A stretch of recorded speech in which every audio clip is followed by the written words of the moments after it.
오늘도 참 승리하는 하루가 되길 원합니다. 이렇게 인사하면은 좀 막연해 보이죠.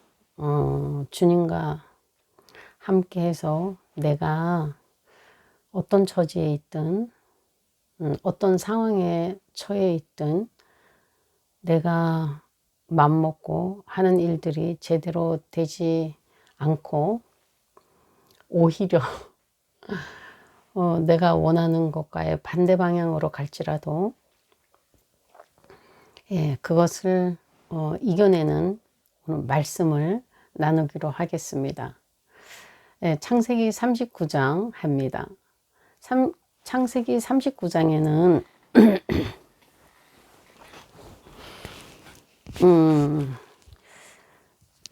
요셉이 보디발 집으로 이제 팔려갔는데 지난 시간에는 그런 거 말씀드렸어요.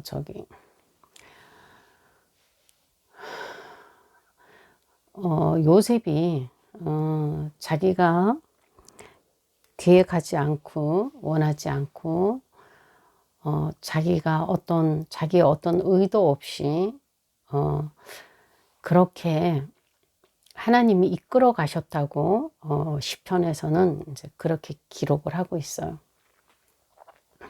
오늘 창세기 39장에서는 그가 노예로 팔려갔는데 형통하다고 하잖아요. 그 다른 번역본에서는 그가 잘 되었다 이렇게 또 얘기하고 또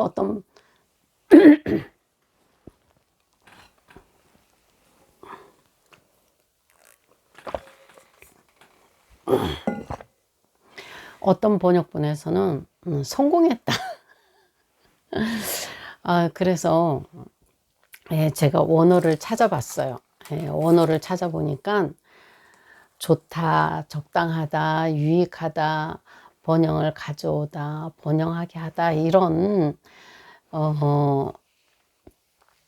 뜻이 있더라고요. 이거를 각자 이제 번역본에서는 이제 편안하게 번역을 했는데 다 저렇게 번역해도 될 것 같아요. 잘 되더라. 성공했다. 심지어는 성공했다고까지. 그리고 형통하더라. 이제 이게 다 같은 의미기는 하죠. 그런데 이제 우리는 이걸 공감하지 못한다는 거죠. 저도 옛날에 막 속이 상했어요. 아니, 왜, 지금 노예로 팔려갔는데 왜 형통하다고 하시나?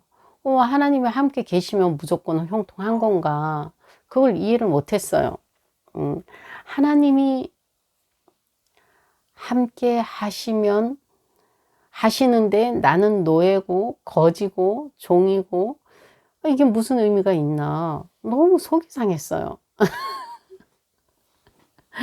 왜 아버지는 저렇게 말씀하시나? 이제 왜 그렇게 말씀하시는지를 알게 됐어요. 우리는 참 받아들이기 어렵죠. 왜냐하면 우리는 이게 보이는 세상에 살아서 그래요.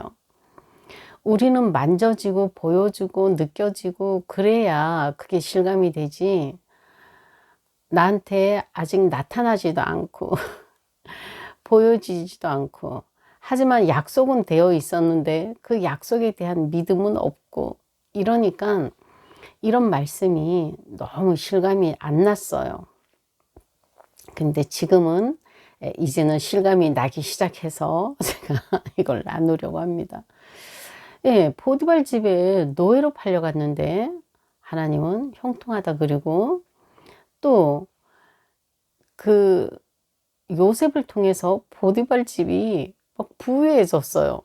복이 막 넘쳐. 저는 이게 나랑 무슨 상관이야. 보디발 집에 복이 넘치는 거 하고 나하고 무슨 상관이야. 내가 이 노예의 자리에서 벗어나는 게 이게 중요하지. 이렇게 생각을 하고 이 말씀을 이해를 못했어요. 근데 이제 어떻게 이해를 하나 하면은 그걸 제가 참 좋아하는 말씀을 여기에다 적용을 못 시켰어요. 에베소서에 보면은 그 신약에서는 주님 아버지는 우리가 종으로 있든지 주인으로 있든지 그 신분을 바꿔주지 않아요. 주인으로 있다고 해서 너는 이제 겸손한 삶을 살아야 되니까 종으로 내려가라 그러지도 않으시고, 종이었던 온갖 핍박을 받으면서 짐승 취급 받으면서 그 살아온 종들에게도 그래 네가 이제 나를 믿었으니까 내가 이 종살이에서 너를 벗어나게 해주겠다 이런 약속 안 합니다. 오히려 바울은 뭐라고 하냐 하면 그 자리에서 네가 예수님을 영접한 그 자리에서 너의 일을, 너의 삶을 죽게 하듯이 하라 그래요. 그것을 제가 여기에다가 적용을 시키지 못했어요. 그런데 요셉이 바로 그렇게 바울이 우리한테 부탁한 삶을 여기서 살았던 것 같습니다. 그가 그렇게 성실하게 자기의 책임을 죽게 하듯이 하나님이 보고 계시는 하나님 얼굴 앞에서 살듯이 하지 않았나.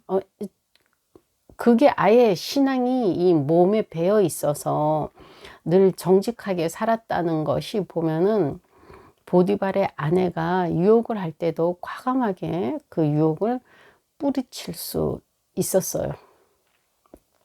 네, 이때까지는 그럼 그 후는 모르겠지만 이때까지는 하나님을 향한 그 믿음을 잘 가지고 있었어요. 그래서 우리가 신약에서는 뭐라 그러죠? 어디까지 하라고 우리한테 아버지가 요구하시냐 하면 원수를 위해서 기도하라는 것까지 그리고 내가 갖고 있는 소유를 뺐으면 감사하라고 나를 이유 없이 핍박하면 저들을 용서하라고 예, 이렇게까지 요구하시는 게 이게 요셉의 삶이었구나 이렇게 적용이 돼서 왜 형통하다고 하시는지를 이해하게 됐고, 또 하나는 이거는 내 입장에서 그런 거고 하나님 입장에서는 왜 형통하다고 하시냐 하면 요셉이 노예로 팔려갔거나 보디발 집에서 머슴살이 하거나 그 아내의 유혹을 받았거나 우리는 형통이라면 이런 것들이 다 없어야 된다고 생각을 하는데, 하나님은 그 오냐오냐 키우신 그 요셉을 이 완전히 이 도가니 속에 불도가니 속에 집어넣듯이 이런 데 집어넣어서 인간이 되게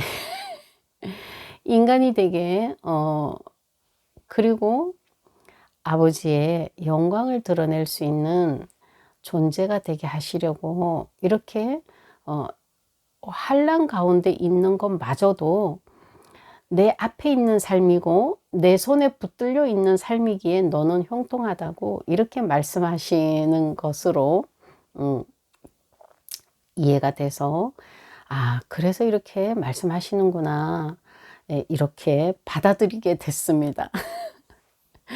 그래서 이게 어떻게 제 삶에 적용이 되나 하면 나한테 전에 같으면 제가 이게 옳은 건데 하고 고집을 부리고 내가 이거 착하게 하는 거기 때문에 내가 고집을 부리고 내가 선한 일을 했기 때문에 내가 그것도 하지 마라 옆에서 이렇게 얘기를 하면 내가 선한 일을 하고 있는데 왜 말리나? 오히려 말리는 사람을 사단에게 쓰임받았다.